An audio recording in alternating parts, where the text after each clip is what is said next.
programs like Global Star Party, On the Wing for birders, First Light Chronicles for beginners, and Focus on Astrophotography for astrophotographers. We bring in astronomers and explorers from around the world to answer your questions live. But there's so much cool information there that we decided to package it all together and run it 24 hours a day.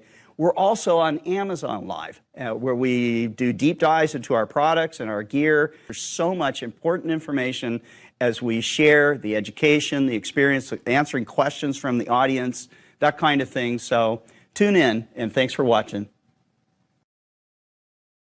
Are you having a hard time trying to figure out what telescope to get? Don't worry guys, Tyler here with Explorer Scientific is going to help you figuring out what you're wanting to do, either astrophotography or visual. I always tell customers that telescopes it's kind of like golfing, it's carpentry, it's a hobby that you have to learn specific tools in what they do, because these are tools. I consider them as tools, and they have a specific purpose in what you're wanting to do, either visually or astrophotography. First, we're going to talk about this little beauty, the Maksutov Cassegrain. Great for planets, so if you are wanting nothing but planets, this bad boy is the way to go. If you're wanting some deep sky objects and some planetary, the reflector right here from Explorer First Light is also the way to go. But if you just want deep sky objects, if you want wide field of view, a refractor is the way to go. These are just a couple of basics here at the Explorer First Light series. The Maksutov Cassegrain, the Newtonian, and the refractor. All of these scopes come with a red dot finder, a smartphone adapter to get you started in astrophotography, as well as an eyepiece, and whichever mount that you want to choose with the combination of telescope you want. If you need help out there on Amazon, don't be afraid to reach out through the live chat. We'll make sure that we get back with you as soon as we can here at Explorer Scientific.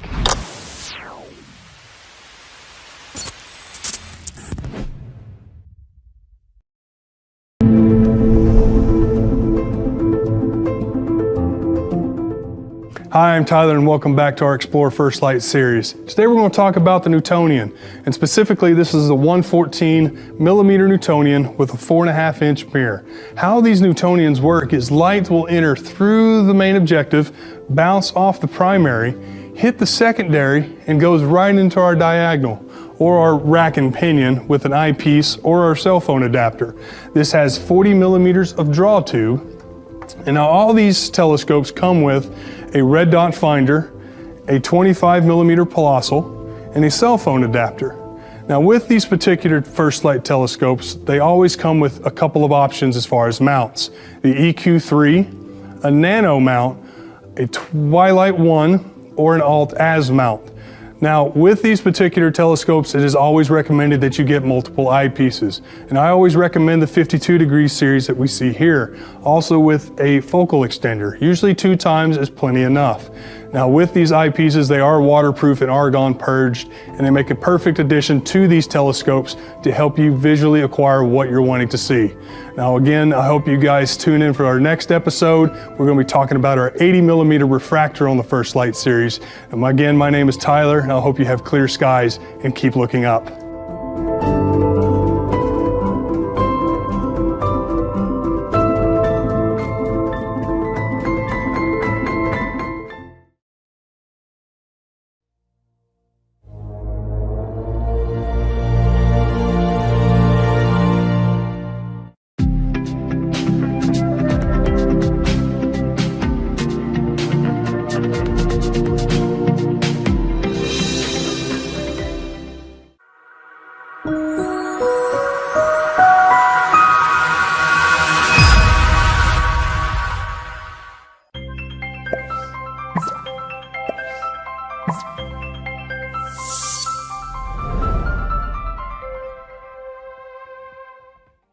Products. I tried to get Tyler Bowman to help me, but he's a little grumpy today, so he's not here.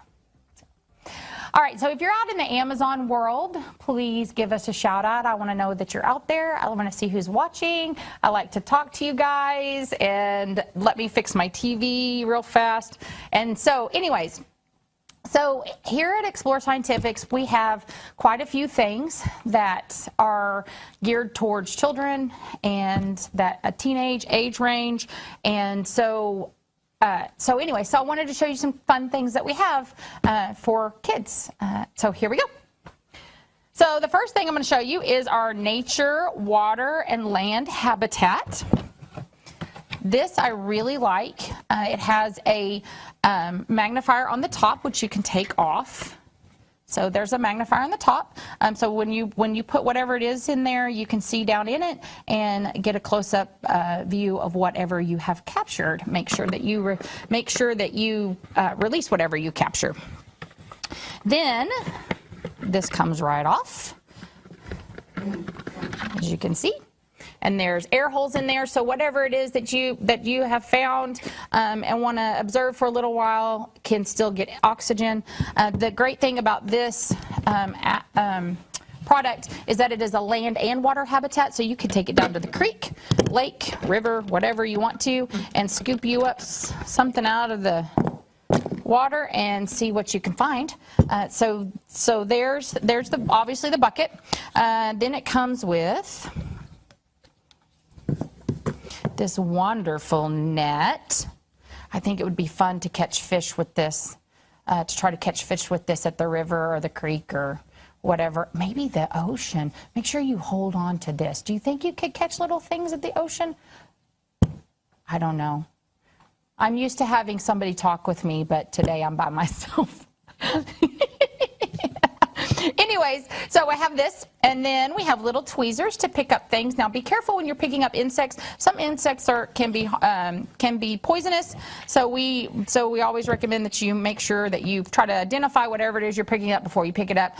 One time I had one of the world's deadliest caterpillars on my front door when I went out the door, and it looked really cute and fuzzy, and then we tried to figure out what it was and went, oh, I guess we shouldn't touch that.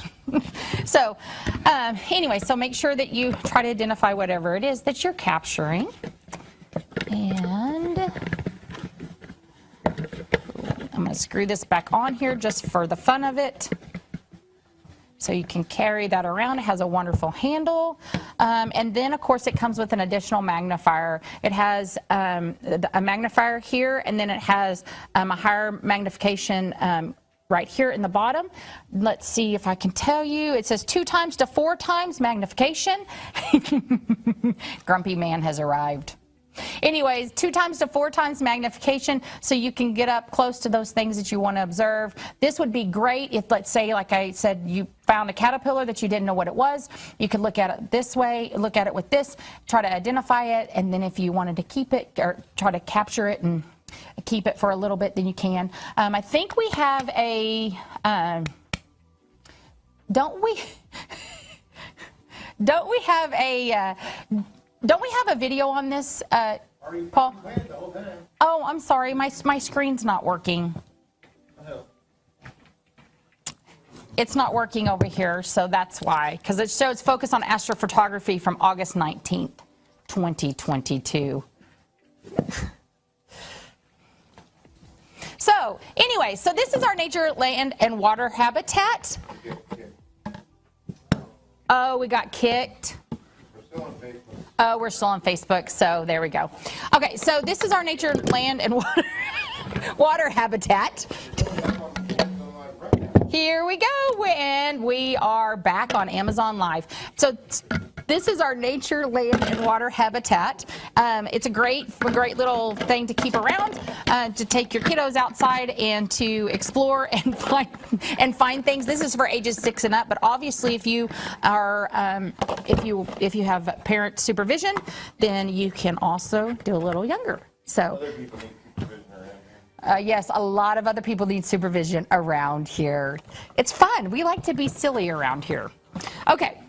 Second, now that I'm done with that, let me move this. No, don't worry about that. I'm getting out the metal detector. And then I'm going to find some still-headed person. Okay, so so anyways, this is our Explorer 1 metal detector. It will Oh, can you hear it? Will it detect metal? Yeah, that's detecting the rebarb. The what barb? Rebarb. Rebar. Rebarb. I want to call it barb. Rebar. They all know you're here now. So this is Tyler, my grumpy assistant. Who can't see fit the screen. He can't fit in the screen. It's because you're short and I'm tall. You're short and I'm tall? Short. You're short and I'm tall. This is our Explorer Hut camp. This is our Explorer. Couldn't see me, could you? You were camouflaged. It was camouflaged. Camouflaged. So this is our, Tyler came in our Explorer Hut, Camo Explorer Hut. These are really great for kiddos. We had a little girl come in yesterday. Day before yesterday. Was it? No, today is Tuesday. So it was yesterday. It was yesterday, and she was climbing all through our Explorer Huts. I have to. It's detecting your eyelids. Okay, anyway, squirrel.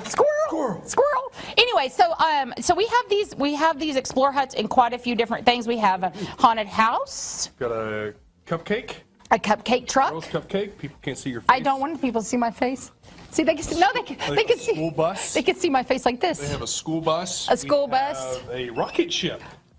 We actually have a rocket ship as well. And Paul's got a wonderful video loaded. Yeah, look. So we have lots of fun. Now he's leaving now. So he was bringing in my Explorer Hut. He was actually crawling around on the floor in my Explorer Hut. But you can see we have a rocket ship, we have a castle, we have a princess castle, we have a haunted house, we have a skid steer, we have a camo tent, we have I'm trying to think of everything. A bus, a cupcake truck. There's so many options. So if you go over to our Amazon page, you can see all those Explorer Huts on there and pick you out one for a kiddo. They're really cool because great reading nooks or just imagination. You can just spend some time just having fun. Kiddos can, it makes their imagination grow. We also have some that have the tops. The top is open on them, and so if you want to take it out at night and maybe do some stargazing, you can do that as well. Just a nice little nook for them to be able to do that kind of stuff and see the stars at night without any extra light coming through. So, but yeah, we had a little girl come in and she absolutely loved this, in and out through it. She was she had to be between 2 and 3 years old. And so this is for ages 3 and up. Great thing to have around. My son, every time he comes here, he tries to pick one out, or he does actually pick one out. And so we put him in a cubicle with it, and he has a fun time in there. So we put toys and stuff in there for him, and he enjoys that. So yeah, that's our Explorer Hut, our Camo Explorer Hut that you can see. That's why I couldn't see Tyler, because it was camouflaged. Or he was just out of frame. So yeah. So anyways, back to our metal detector. This is our Explorer One metal detector. It detects precious metals, obviously, down to 6 inches below the surface. Yeah, you're on the floor. Oh, you have me on the floor? See, it keeps going the rebarb. I know. Paul doesn't like me saying that. Okay, so yeah, so there's metal in the concrete, obviously, and then it detected the eyelets on my shoes. We've in the past had some coins down. It'll detect that as well. It has a bright LED light right here that you can turn on, and you'll be able to see at night if it's getting a little bit dusk. It can also, I believe, it has a water resistant coil, which means that this portion can go into a puddle, but you can't submerge the whole thing in water. So if you want to go down to the creek or the lakeside or whatever and do some metal detecting with it, then you can. So, so yeah, that's and the little flashlight comes off. So you can have that to do things with as well. And I think I'll do one more thing since I've done those 3 things. And that was really fast because Tyler brought that Explorer Hut in. Okay, so now we did the nature habitat, which is a great thing to go out and just explore during the daytime. Then we have that the Explorer hut, camo hut that I showed. Obviously can fit Tyler in it, kind of, sort of. And then we have a metal detector. And the clubhouse. You know, and then the cupcake truck.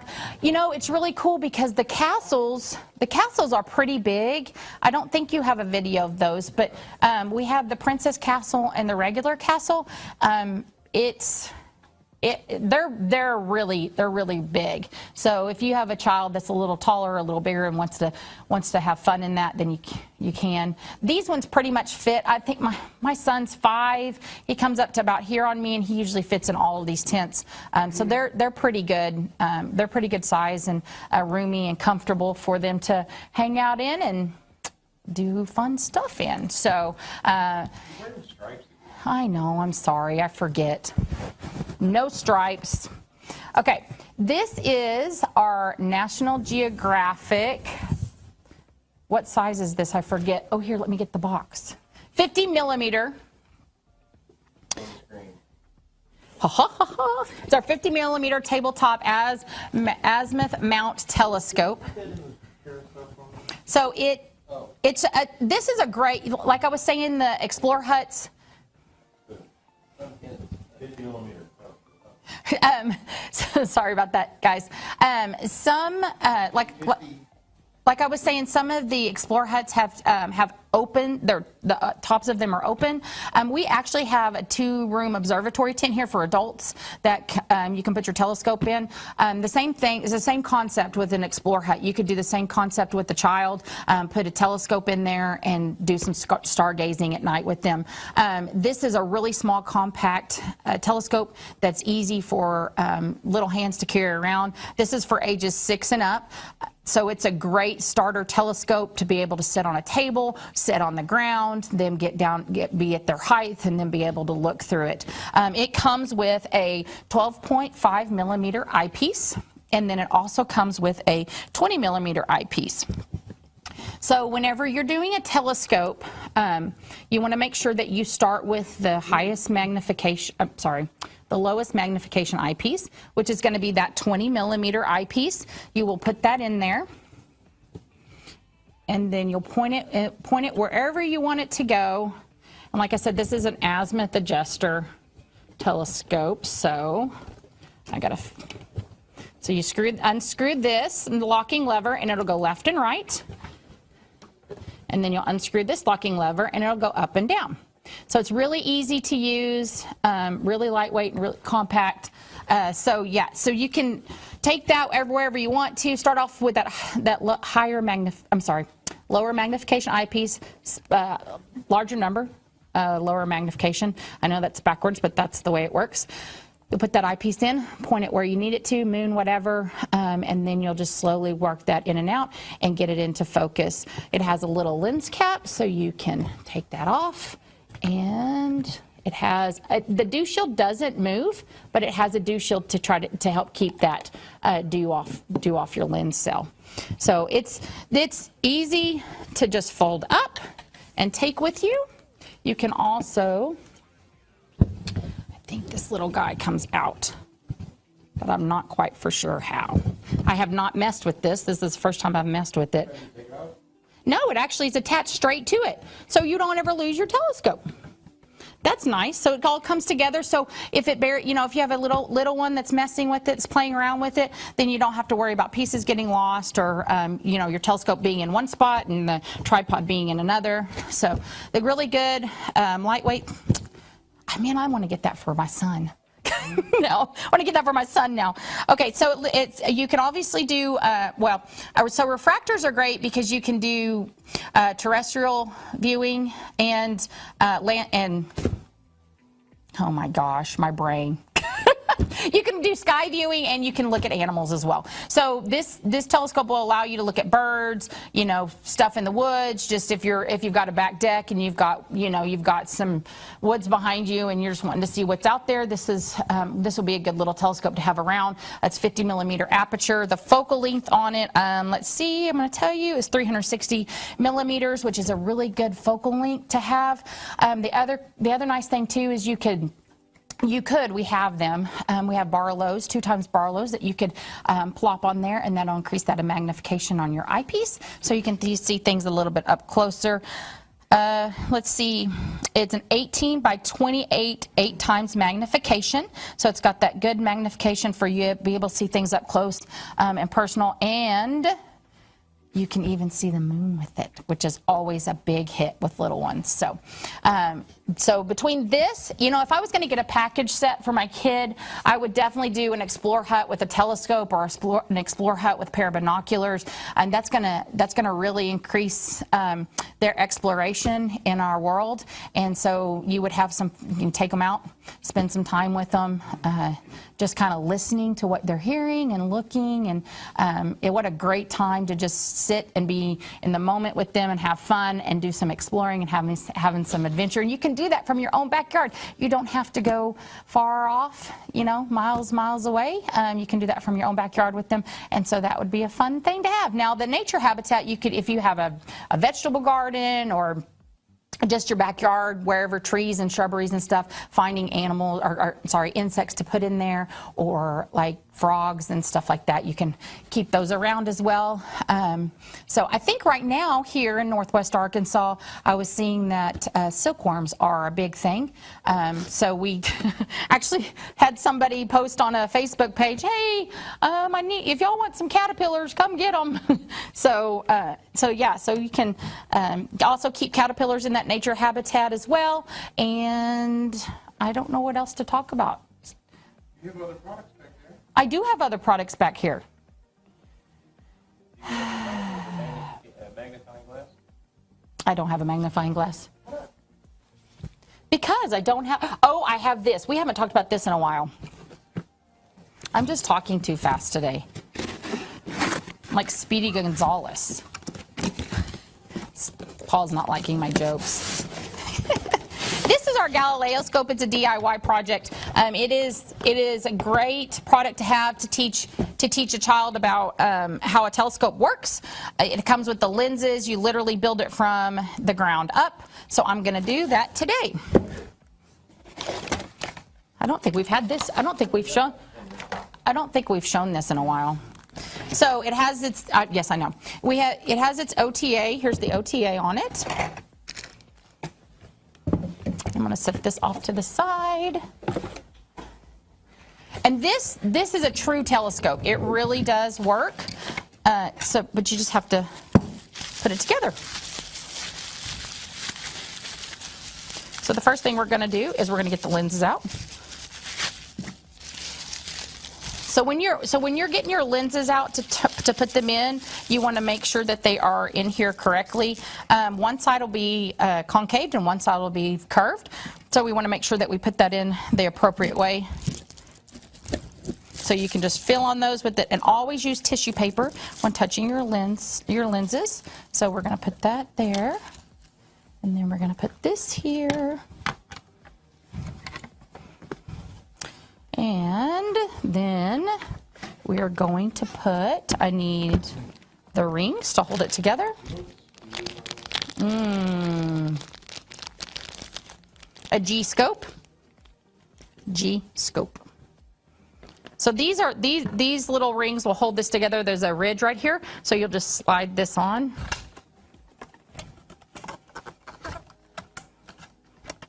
Put it right here.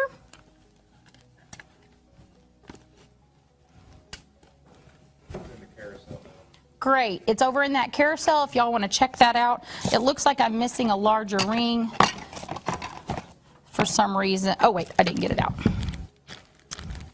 But wait, there's more. The one thing I did not put in here is the nut for the tripod, so that's the only thing that I forgot to put in. On the bottom down here, there's a place for you to be able to mount it onto a tripod. So you can have a little so you're not having to hold it the whole time looking, which can get a little tiresome after a while. Okay, so now I've got those on there. The next thing I want to do is I want to build our draw tube. So, and Kent took out the instructions, so I have to try to wing it a little over here. Sorry, Charlie.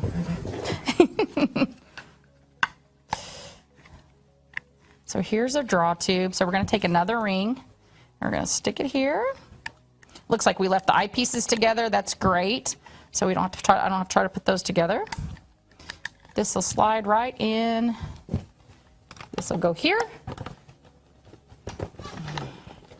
Wait, I might be wrong. Hang on.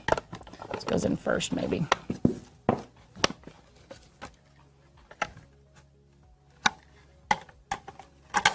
Show us what you got. I'm trying to get it in there. Sorry. I think I have it in backwards, though. I feel like I've got something. Lucy and I have done this a million times, and I guess I'm just forgetting. I think it goes on the other end. You think it goes on the other end? No, because that's where the lens is at. This is the draw tube. What are you doing? I'm putting it in here. Break it. I'm not going to break it. Let's see. It goes right here. What'd you need my help for? You asked what I was doing. I'm trying to tell you what I'm doing. Okay, so here's the draw tube, finally. I just had to get it down in there. So there's our draw tube. Let's slide it out. Hang on. Let me slide it out. I'm going to slide this little sucker down here. I should have put that on first. That's what I was supposed to do. But we will improvise. All right, so there's our draw tube. So once you get it all together, you can put your dew shield on. You have a dew shield. You have a place for a tripod. It comes with a Barlow and an eyepiece. So you just slide that eyepiece in there. You slide that eyepiece in there, and then you'll be able to get that into focus by pulling that draw tube in and out. And then, of course, it comes with the Barlow, which is not put together, so I'm sure got lenses somewhere around here. But it's really cool because the lenses, they come in little pieces, so you can... I don't fill them in here. So you actually, the instructions will tell you how to put them together, concaved and flat, concaved and curved. And so you'll put those lenses together. You'll put a set in the front, a set in the middle, and then you'll be able to use that eyepiece. This is one of our Explore Alliance ambassadors right now, showing you how to put it together. Those are the lenses that you can see. Her name is Libby in the stars, and she is an amazing astronomer, and so she came in and did that for us, recorded that for us, and did a great job, and goes into more detail and depth on that. If you want to see more detail and in depth on that, I think you can find it maybe on our YouTube channel. I'm not for sure, but yeah.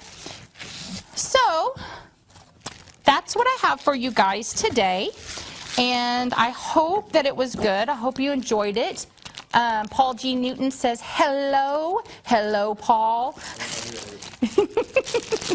And Noah Menard says, hi, Annie. At least I got two people out there. I'm sorry that I'm not Kent. I heard you guys love Kent, but Kent likes to Kent takes a break sometimes. He wears a lot of hats here at Explore Scientific, and so on Tuesdays we like to try to give him a break and do some more do educational stuff for the younger group out there. So if you're a parent that has a little one that would like to look at our STEM products and see what we have, you can go on over to our Amazon webpage, Amazon page, and see all of the things, all the wonderful things we have. And it's growing. We have electronic kit sets. We have the Explore huts. We have, in fact, I think we just put out a Mike Overacker. Thank you. Hi, Mike. I'm glad you're out there with me. We just put out a what is that light? That light. What is it called? No, not an adventure scope. What is that light thing that I had the other day? We have a thing that projects. nebulas and stars. So it is a cone on one side, and it'll rotate this. It's a projector, not for at night, and it'll rotate the stars through on the ceiling. And it is a fun thing to have. We've been playing with it in the store. We're going to try to get it set up so people can actually see it and how it works. I have one at my house for my son that's kind of like that, and he loves it every night. He's like, "Mom, turn on the stars," and so he really likes to watch the stars and the galaxies go by. So if you have somebody that, like a little one or somebody that likes night lights and needs something to kind of keep them feel, cozy and safe, that would be a great little thing to have around. So, all right, guys, I think that's all I have for you today. I'm going to make sure that I have somebody with me next time. Hopefully, we're kind of sparse and in between. But, if you see something you like on here, please make sure that you go over to the Amazon carousel and check that out. Mike is saying, I just came in from outside. I just finished the final program to make my ES 20-inch Dobsonian to a full go-to and tracking scope. It is working great. That's so exciting, Mike. I can't wait to see video and stuff of it going. That's awesome. That is awesome. I'll have to tell Tyler and everybody that you did that. So, all right, guys. Well, tomorrow we won't have any more shows today. Scott is somewhere else. And then tomorrow we'll be back with First Light Chronicles. And then Thursday is Explore Alliance Minutes. And then Friday is Focus on Astrophotography. So we'll see you again on Amazon Live. See y'all later. Bye.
universe is delivering to us right now. So we'll see what happens with the James Webb Space Telescope, which is what I'm really excited about for the future.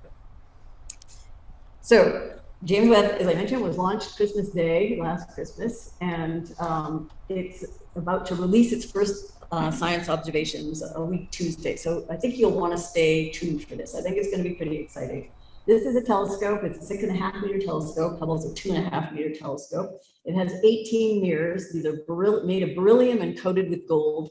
This telescope, I first heard about 25 years ago. I was on a scientific advisory committee that had been charged with coming up with what would succeed the Hubble Space Telescope. So this was the idea.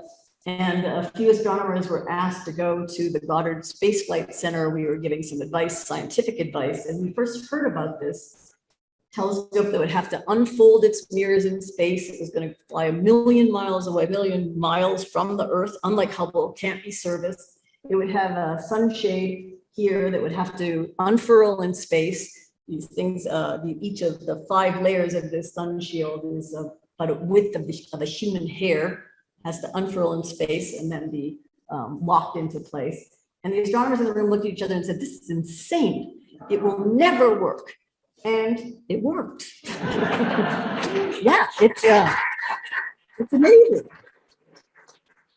It was a picture perfect launch. It could not have gone more flawlessly. And I think they said there was something like 100 single point failures. We were literally waiting with bated breath for each one of these things to unfurl. But it made it. It's 1 million miles away now. So here is, here's the moon. This is Hubble's orbit. Hubble's in a low Earth orbit, but here, 400,000 kilometers above the Earth.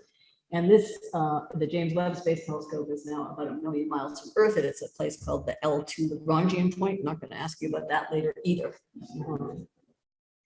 But the first images, they took of a star. There are 18 of them here that just happens to magically match the number of mirrors there are. So it was actually one star, but it was all over the place. They had to spend weeks fine-tuning the positions of the mirrors so they knew where each of these stars should go.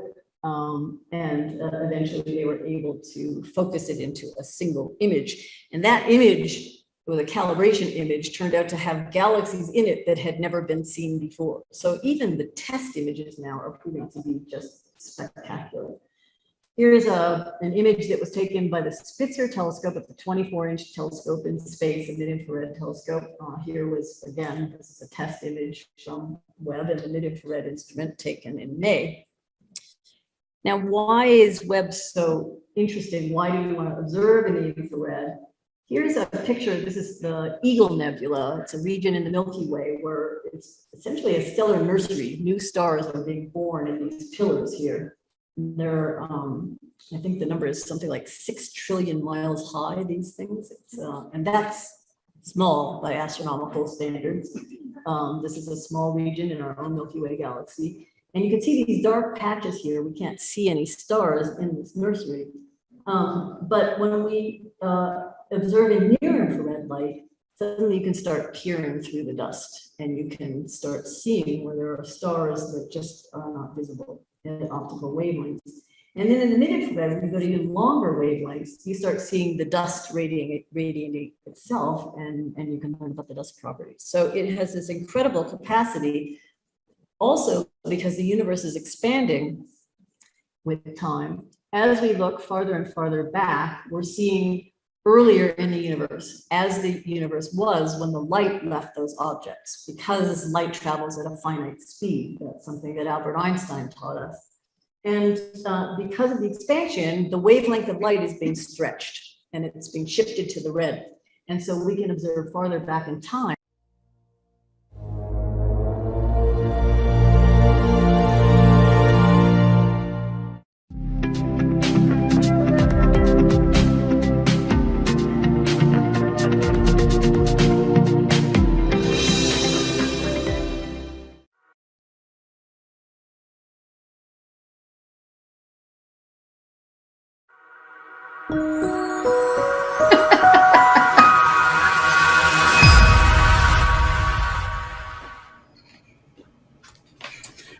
Well, hello everybody. It's Scott Roberts, Annie Scarborough, and we are here for Explore Alliance Live. And so what It's definitely you were hearing- live. What's that? It's definitely live. It's definitely live. That's right. And we know, What you were and we know hearing at Scott's the- coffee's hot. It's I was hot. saying, and we know your coffee is hot. That's right. So we were listening to a little piece of the presentation from Dr. Wendy Friedman.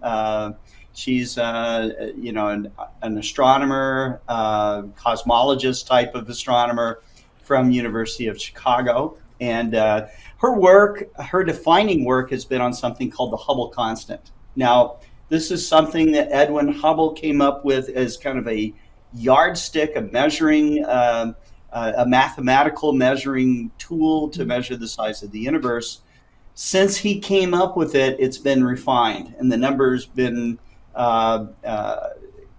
refined by measuring what they call standard candles. Okay, so those are certain types of stars, certain ways of measuring brightness or energy from the universe, and then trying to statistically remove noise out of it to get closer and closer to a theoretical model. Okay.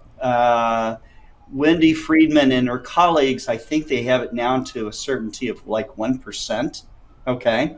And they are looking to refine it even further. So it was real exciting for us to be at the Mount Wilson Observatory during a time, a historic first, where the George Ellery Hale family, the extended family, was able to get together to finally meet one another, maybe for the very first time in their lives, and to talk about the legacy and importance of George Ellery Hale, who died in 1938, I think. Lived a relatively short life, only 50 some odd years. But in those years, he built 4 of the world's largest telescopes in succession. He developed the entire field of astrophysics. He developed a journal called the Astrophysical Journal, which is still published today. He created the American Astronomical Society, which is what all the professional astronomers belong to today. And recently, some new developments where they're encouraging amateur astronomers to join the American Astronomical Society. In his spare time, he helped build out the city of Pasadena, helped Henry Huntington develop the Huntington Library, which is an incredible 130-acre estate and amazing archive of science books and all kinds of books. He also developed the California Institute of Technology, otherwise known as Caltech. And so a very busy guy, didn't really have a lot of other time on his hands to get his family together like they did over this last weekend. We were invited to give or to set up and broadcast live the event. So if you had a chance to watch it live over last weekend, you got to chat and see some of this activity as Ed Krupp from Griffith Park Observatory gave a special talk. Sam Hale, the grandson of George Ellery Hale, gave some inspiring talks, and the president of the California Institute of Technology was there on hand as well. And then the second day, they went to Mount Wilson Observatory, listened to Dr. Wendy Friedman talk about the Hubble constant, which was developed at Mount Wilson, and to talk about her work on the James Webb Space Telescope. She'll be one of the very first observers to use that instrument, and so it was a real honor. We got to see her talk, got to have dinner with her. It was just really, really cool. And then they went off and looked through the historic 100-inch telescope where the some of the measurements for the Hubble constant were worked out. So, Annie, you've been studying the James Webb Space Telescope recently. Yeah, just in the last week. I am new to the education world, and so I'm in the middle of a speech class, and I had wanted I had to pick my own topic. And when I was going through the TED Talks that really caught my attention, I was, because we, we're going to explore scientific. So that's kind of, it's like, oh wait, there's a telescope. We're talking about a telescope. Let's read that. And so let's watch that. And so I was really, really amazed. And in fact, I was telling Tyler about it today, and he goes, "Where have you been, Annie?" Sorry, under a rock. So, but it just really inspired me to think there is so much more out there, and especially whenever the gentleman that was talking, he was talking about new planets and how they're going to be able to see new planets and discover those and things like that. And so it's going to open up exploration really, really big. So it's exciting. It's exciting. Hubble So telescope did that for us in the, it's been up there for like 3 decades now, 32 years, I think it's been up there, collecting data, still working today. But Jay West will be another, just will leapfrog over what Hubble Space Telescope did for us. And so we're going to get to see the universe in a whole new light, so.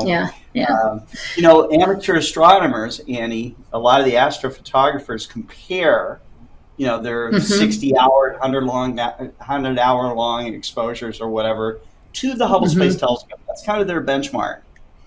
Oh, You're about okay. to get a new benchmark. Okay, with Jay. And the problem, a hurdle for them also will be is that Jay West images in the infrared. And you and I were talking about it earlier today, and you were talking about the gold that's on the mirror and mirrors, and that's gold reflects more infrared. It's higher performance in infrared. Yeah. Well, it's really neat how because I know as we were talking today, I was, you said they started this journey in 96, I think you said. They started this whole thing in 96. It's 96. And so it's just crazy to think about how far technology has come and how much further it's probably going to come even more. And so, the things that they've had to overcome and had to think about and achieve in order to even be able to get it into space is absolutely amazing. So I think what was the lady's name that was speaking? I'm sorry, Scott, but we just watched the video on Wendy Friedman. Okay, so did she say that was as thin as hair? Is that what she said in her talk? That it was atoms thick. She might have described it like that, but it is very, very. That's optical coatings, including the coatings that are on our telescopes, are they're the way that they're applied is they put the polished optic into a vacuum chamber. Okay, they pump out all the air. Okay, then they have a way of driving or vaporizing the materials that they want to use. In the case of Jay West, they use gold. Okay, so they had gold pieces in there. They had an ion gun flowing an ion plasma onto the gold. Okay, now it's in a vacuum chamber, so it's making this cloud of gold that's covering everything, including the optics. Okay, that's crazy. So it's very, very, very thin. They usually put an overcoat to protect the coating. In the case of Jay West, I'm not sure if they had to do that or not, because there is no air in space to oxidize the coatings. And gold doesn't really oxidize anyways, not like aluminum will, for example. Yeah. So did they? So then they mainly chose gold because of the oxidization. I can't even say it. No, they chose gold because of the infrared reflectivity. That's right. Infrared, because it's an infrared telescope. Yeah. So I didn't know if it was because of both of those things. Like I know silver probably doesn't do as well as gold, but I didn't know if maybe it just sounds like it sounds like a material that's that is more durable and will achieve the things that they're needing. So, but it was, as we were talking today, the other cool thing was to think about how strong it is. I think you said that you could see the details of a penny 24 miles away, and then away. Yeah, right. And then whenever we started. And whenever we started talking about it, then we started talking about, okay, well, how far can we see in a horizon? And you said like 3 miles is as far, if we're at sea level. It's 2.9 miles or something, It's so like nothing. I'm not even 6 feet tall. I'm like 5'10", okay? So I can't quite see 3 miles out, okay? Even on a crystal clear day, looking out over the ocean at sea level, I'm only going to be able to see 3 miles out. You get some elevation though. Now you can start to see much further out, and many, rock climbers and stuff like that, or if you've been to the top of a mountain, you might be able to see 100 miles out. Okay. But imagine holding a penny out, somebody's 24 miles away. You can see that. That's crazy. What's the date on this penny here? Okay. That's what Jay West can do. Okay, so. I mean, and when it's in our hands, we have to like bring it up so close to our eyes just to see it. Right. I'm using a magnifying glass, right? That's right. So that is so crazy. Super, right. Yeah. So it's interesting. I think somebody on the chat is asking about what we think about civilization out there, and so. That's a great question. I mean, there's so many different kinds of things that could be living and growing that we don't, you just never know. One of the big problems I think humans have is that we separate everything, right? We separate everything. You're separating the whites from the colors and putting in the washing machine. You're separating, which side of the road you're driving on. You're separating which ring you put your finger, you put your ring. We separate everything, okay? And therefore, we think that we're home base, okay? And everything out there is separate from us, okay? So when you ask the question, are there civilizations out there? We happen to be part of the out there, okay? That's true. That is a true statement. Absolutely connected to everything else in the universe. So if you want to ask, is there life out there in the universe, your first answer is yes, okay? Because we're here, okay? It's self-evident, all right, that we're already here. Now, is there other planets out there that have life on them? Probably, okay? Probably, because it happened here, okay? And so I think one of the big fallacies that humans keep falling into is that we think that we somehow occupy a special place in the universe. It started with us thinking, in Ptolemy's time, okay, that we were the center of the universe. Earth was the center of the universe, and everything went around us, okay? And up until really the turn, when the 1900s are getting established, Harlow Shapley is at Mount Wilson using the 60-inch telescope, measuring globular star clusters. Have you ever seen? I mean, have you seen globular star clusters with your telescope? Not with my telescope. No, I have not. Yet. Okay. Well, when you do, you're going to be blown away. They look like snowballs of stars. They're beautiful. Oh, I had to wipe mine down because I was seeing globular clusters. Once I got rid of that, I was fine. You was fine. Okay. Globular star clusters are some of the most beautiful objects in the sky, and they can be seen even with small telescopes. There's some real bright ones out there, okay? But they look like snowballs of stars, okay? M13 is like a really famous one, the Hercules cluster, okay? Well, these globular star clusters are formed around the center of our galaxy, like in a halo, okay?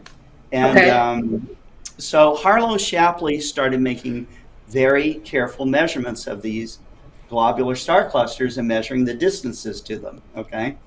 Probably using the standard candle method, of how he's measuring how bright these stars are, okay? Oh, these are a lot fainter, therefore they must be a lot further away, okay? And so he learned after his measurements that, oops, not even the sun occupies the center of the universe. Up until that time, general accepted reality, as we want to call it, okay, was that the sun was in the center of the universe. Wrong. We're not even in a special part of the Milky Way, okay? And then we discovered, oh, well, the Milky Way must be the center of the universe. Wrong again, okay? No, it's not. It's just one of billions or trillions of galaxies out there. So we do not occupy a special place in the universe, okay? Therefore, it's easy to infer that life is not as miraculous as it is, and how, you know, that we think it's uncommon, okay? Yeah. We think it's uncommon. And some people, some theorists, you know, or people putting forward hypotheses that that this is the only place where life existed, because we have not yet really detected, you know, irrefutable, hardcore proof. Now, we're not like, you know, with on the Tonight Show with an alien. Okay, we're not. I mean, it would be really cool if we were, but that hasn't happened yet. Okay, to our knowledge. Well, and I think. So I maybe think Johnny that Carson might have been an alien, but you know, so. You never know. I think that one of the things too is, though, as we wrap our minds around life out there looking like us, and it doesn't. Sometimes it could be a small. It could be a small. It could be a small thing, microscopic living thing that's out there that we don't know about. You know. Yeah, I would say that COVID is a living thing. Okay, out there. Yeah, it's a virus. Okay. Yeah, it collectively has a kind of intelligence. Okay, it certainly kicked our butt, you know, and right. So, and things like viruses can actually survive the environs of the vacuum of space, you know. Yeah, and they're not the only things. All right, so there's you know, possibly bacteria that had been blown out of our atmosphere by big asteroid impacts, for example, could have, with the solar wind, kept blowing out till some of it collected, rained down on Mars, you know. So there's an idea that, you know, the genesis of life here, as amazing that, you know, kind of creation event is, you know, may not be that unusual in the universe, all right?